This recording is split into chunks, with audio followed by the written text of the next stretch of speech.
Welcome everyone. Let us today discuss the multiplication property of DFT. Multiplication of two sequences or modulation property of DFT. This property states that x of n, performing the DFT on x of n will give you x1 of k. And we are considering two sequences to x1 of n and x2 of n. So performing DFT on x2 of n will give you x2 of k. So then multiplying x1 of n and x2 of n and performing the DFT, then we will get 1 divided by n into circular convolution of x1 of k and x2 of k. This property means multiplication of two sequences in time domain results in circular convolution of their DFTs in frequency domain. That is, when you multiply two sequences of time domain is x of n. When you multiply two sequences x1 of n and x2 of n will be equal to or will result in circular convolution of their DFTs, that is circular convolution of x1 of k and x2 of k in frequency domain. So let us start proving the property. So DFT, at the starting, let us write the DFT equation, basic DFT equation. DFT of x of n is equal to summation of n is equal to 0 to n minus 1 x of n into e to the power of minus j 2 pi by n into kn. And DFT multiplication of two signals x1 of n and x2 of n, and applying DFT to these two signals we will get summation of n is equal to 0 to n minus 1.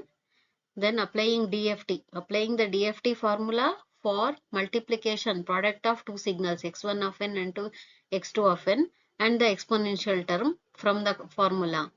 So let x2 of n is equal to 1 divided by n summation of L is equal to 0 to n minus 1 x2 of L e to the power of j 2 pi by n into ln. So we know that this is the IDFT formula. So we are considering x2 of n IDFT formula.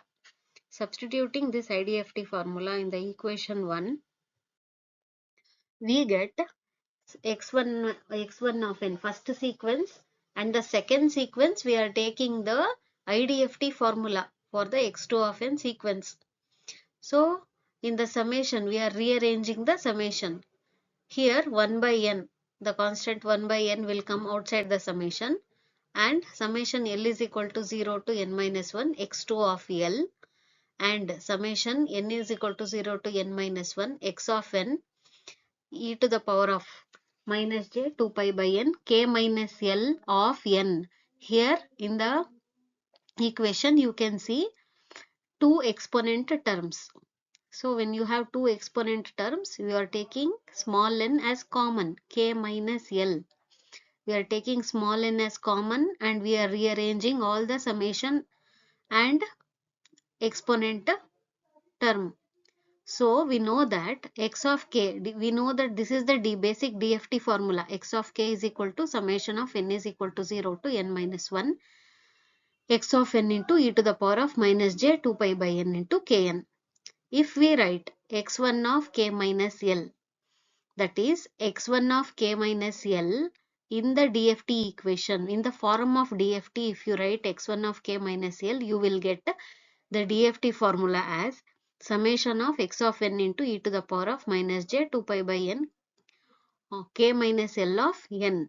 So which you have taken when you take the exponent term, when you take the n common in the exponent term combined with the x of n minus L, that will be the formula for the x1 of k minus L. So comparing the equation 2 and equation 3, we get 1 by n into summation of x2 of L and x1 of k minus L. So this is the form of convolution. In convolution, the first term will remain same and the second term will be delayed.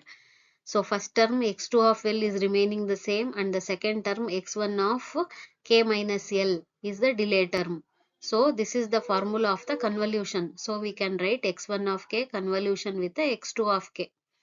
So hence the property of multiplication is proved.